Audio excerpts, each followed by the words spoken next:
Hello students, मैंने अपने पिछले वीडियो में आप लोगों को बताया था कि ट्रिग्नोमेट्री होता क्या है। स्टूडेंट्स, जनरली मैंने थ्योरी बता दिया था आप लोगों को ट्रिग्नोमेट्री के बारे में, जिसका वीडियो का लिंक मैं डिस्क्रिप्शन बॉक्स में डाल दूंगा, वहां से आप जा कर के उसे देख सकते हैं। स्टूडेंट्स, आज जो मैं आप लोगों के लिए स्टूडेंट्स लाया हूं वो हमारा ट्रिग्नोमेट्री पर आधारित ही कुछ बातें होगी जो आपके लिए काफ़ी अहम है और आपका जो पार्ट है 8.1 उनके लिए भी साथियों काफ़ी इम्पोर्टेंट होने वाला है। तो उससे पहले आप हमारे वीडियो को वॉच करें, उससे पहले एक आप लोग करें क्या कि इसे लाइक कर दें और दोस्तों में शेयर भी कर देंगे।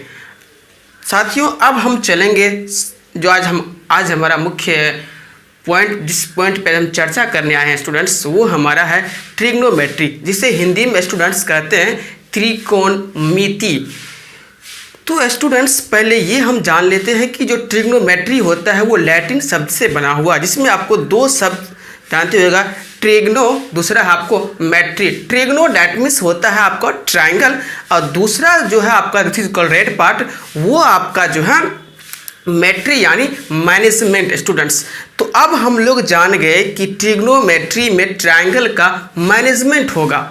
अब उसमें भी स्टूडेंट्स आपको ध्यान देना पड़ेगा, जिस ट्रायंगल के बारे में हम बात करेंगे वो ट्रायंगल हमारा होगा राइट एंगल ट्रायंगल, यानी समकोण त्रिभुज पर आधारित हमारा टोटल प्रश्न होगा।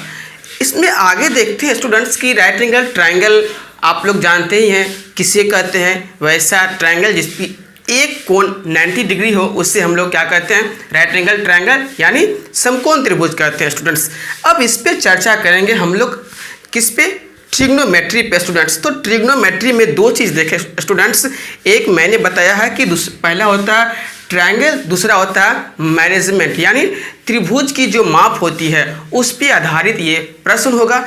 एक बात आप लोग और याद रख लें कि सबसे पहले जो इसका त्रिभुज का हल ज्ञात करने के लिए जो किया था वो हिपर्चस नामक एक वैज्ञानिक था, खगोलियक था। उन्होंने ही सबसे पहले इस चीज़ को मैनेजमेंट के तौर पर लाया और ट्रिग्नोमेट्री का आविष्कार किए। तो सबसे पहले वही वैज्ञानिक थे हिपर्चस, जिन्होंने ही ट्रिग्नोमेट्री का इजाद किया।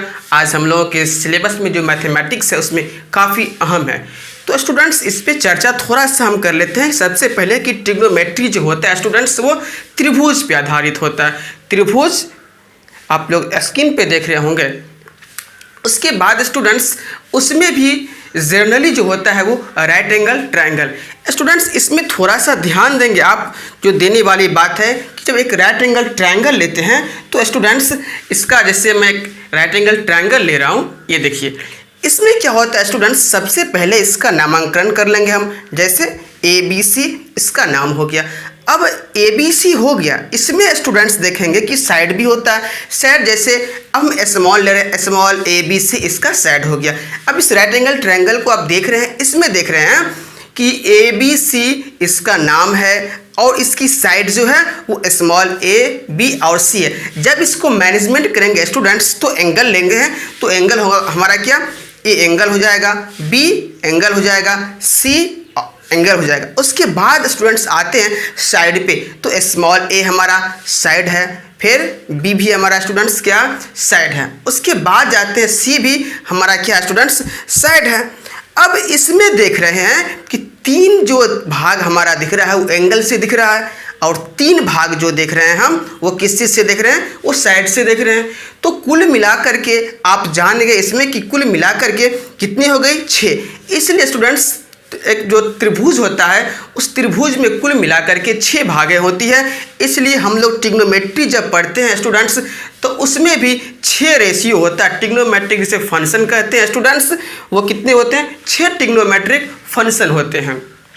अब ये 6 फंक्शनों को पढ़ने से पहले आपको एक चीज़ जानना होगा, जो क्या स्टूडेंट्स, थीटा। ये आपको काफ़ी मायने रखता है ट्रिग्नोमेट्री जानने के लिए। जो आप अगर आप थीटा का कमाल नहीं समझेंगे तो आपके लिए काफ़ी प्रॉब्लम क्रिएट होगी स्टूडेंट्स। तो सबसे पहले आपको जानना होगा थीटा। तो थीटा में क्या होता है स्टूडेंट्स, ये थीटा मूव करता है, 90 पे नहीं आएगा कभी। आपका जो 90 के अलावा 2 एंगल बचा है, कभी उस एंगल पे रहेगा थीटा तो कभी इस एंगल पे। अब आपको ध्यान में रखना है, अगर थीटा नीचे है तो जस्ट सामने उसका परपेंडिकुलर हो जाएगा। अगर थीटा ऊपर है स्टूडेंट्स तो जस्ट उसके नीचे क्या हो जाएगा, आपका परपेंडिकुलर हो जाएगा।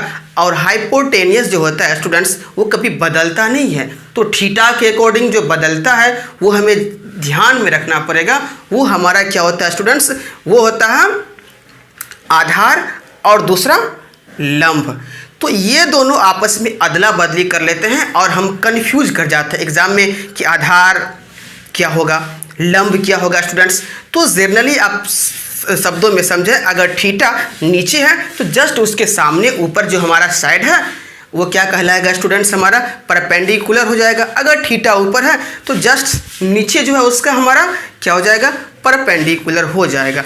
और जैसा कि बता ही दिया है कि कर्ण जो होता है वो हमारा बदलता है स्टूडेंट्स, नहीं है। तो चलते हैं फिर से अब हम एक बार ट्रायंगल की तरफ, जो हमारा राइट एंगल ट्रायंगल था ABC, उससे देख लेते हैं स्टूडेंट्स। इसमें आपको ध्यान देना पड़ेगा कि मैंने अभी मैनेजमेंट करके बताया था कि 3 एंगल होता है और 3 भुजा, कुल मिलाकर के 6 स्टूडेंट्स। तो इसमें जब हम पढ़ेंगे भी तो 6 ही पढ़ेंगे, त्रिकोणमितीय अनुपात 6 पढ़ेंगे। तब से आप हाइपोटेनियस, लंब, कर्ण जान रहे थे, तो थोड़ा इसके बारे में आपको और बता दूं। हाइपोटेनियस यानी कर्ण, परपेंडिकुलर यानी लंब, बेस यानी आधार। अब इसमें देखते हैं स्टूडेंट्स कि होता क्या है। आपको एग्जाम में जब सवाल आएगा तो 2 चीज़ दे दिए रहेगा, एक आपको फाइंड करना है। तो फाइंड कैसे करेंगे स्टूडेंट्स, तो होता है इसमें सबका अपना अपना फॉर्मूला, डैट मीन्स सूत्र होता है स्टूडेंट्स। जैसे हमें कर्ण निकालना हो तो इसका इस्तेमाल कर लेंगे, कर्ण यानी हाइपोटेनियस, तो रूट अंडर लंब स्क्वायर प्लस आधार स्क्वायर। अगर आप इसको अंग्रेजी में ले जाएंगे तो under root perpendicular square add base का स्क्वायर हो जाएगा। नेक्स्ट वन जो आता है हमारा स्टूडेंट्स, वो लंब अगर आपको निकालना हो यानी परपेंडिकुलर। जब परपेंडिकुलर स्टूडेंट्स हम निकालेंगे तो इसमें थोड़ा सा ध्यान देना है, अंडर रूट कर्ण स्क्वायर माइनस आधार स्क्वायर, यानी हम कह सकते हैं रूट अंडर हाइपोटेनियस का स्क्वायर माइनस बेस का स्क्वायर, क्योंकि स्टूडेंट्स हम निकाल रहे हैं लंब। अगर हमें निकालना हो बेस तो बेस के लिए ये इस्तेमाल करेंगे, क्या करेंगे इस्तेमाल, अंडर रूट कर्ण स्क्वायर माइनस लंब स्क्वायर। तो स्टूडेंट्स इतना अगर आप जहन में रख लेते हैं तो अब हम चलेंगे कि त्रिभुज में जो होता है 6 भाग से बना ट्रिग्नोमेट्रिक फंक्शन, इसलिए ट्रिग्नोमेट्रिक फंक्शन भी स्टूडेंट्स 6 ही होता है। और 6 फंक्शन में जरा सा हम ध्यान रखेंगे कि सबसे पहले होता है आपका साइन थीटा, दूसरा कॉस थीटा, फिर next one tan theta. 3 theta याद रखने के बाद स्टूडेंट्स जस्ट अपोजिट कर देंगे तो 3 और 3 6 आपको मिल जाएगा। तो सबसे पहले साइन थीटा इजकल टू होता क्या है, साइन थीटा इजकल टू होता क्या है, तो याद रखना पड़ेगा स्टूडेंट्स आपको कि लंब बट्टा कर्ण यानी परपेंडिकुलर बाई क्या हो जाएगा, हाइपोटेनियस। दूसरा आता है स्टूडेंट्स साइन थीटा के बाद कॉस थीटा। कॉस थीटा में आपको याद रखना पड़ेगा स्टूडेंट्स आधार बाय कर्ण यानी base by hypotenuse. Third number आपको याद रखना पड़ेगा tan theta. Tan theta that means students होता क्या है, लंब बट्टा आधार। तो 3 आप अभी जैसा कि दिख रहा है स्क्रीन पर आप लोगों को, 3 आप लोगों ने देख लिया है, तो जस्ट उल्टा कर देंगे स्टूडेंट्स। तो हमको याद रखना है कि साइन का उल्टा कोसेक होता है, तो साइन का फॉर्मूला भी स्टूडेंट्स उल्टा कर देंगे। तो साइन का मैंने क्या बताया था, लंब बट्टा कर्ण, तो कर्ण बट्टा लंब हो जाएगा स्टूडेंट्स। उसके बाद हमारा क्या है, कॉस थीटा, कॉस का उल्टा सेक थीटा। तो कॉस का मैंने फॉर्मूला स्टूडेंट्स सही बताया क्या है, आधार बाय कर्ण, तो कर्ण बट्टा आधार हो जाएगा सेक का फॉर्मूला। एंड द लास्ट आप स्टूडेंट्स हमारा कॉट, तो कॉट का उल्टा टेन का उल्टा क्या होगा, कॉट। तो टेन का मैंने बताया कि लंब बट्टा आधार, तो इसका जब अपोजिट करेंगे स्टूडेंट्स तो क्या हो जाएगा, आप हमें कमेंट बॉक्स में ज़रूर बताइएगा। तो स्टूडेंट्स ये हमारा था आप थ्योरी जो मैंने पिछली वीडियो में आप लोगों को बता दिया था, अगर आप नहीं देखे हैं तो डिस्क्रिप्शन बॉक्स में इसका लिंक है स्टूडेंट्स, आप जा करके देख सकते हैं।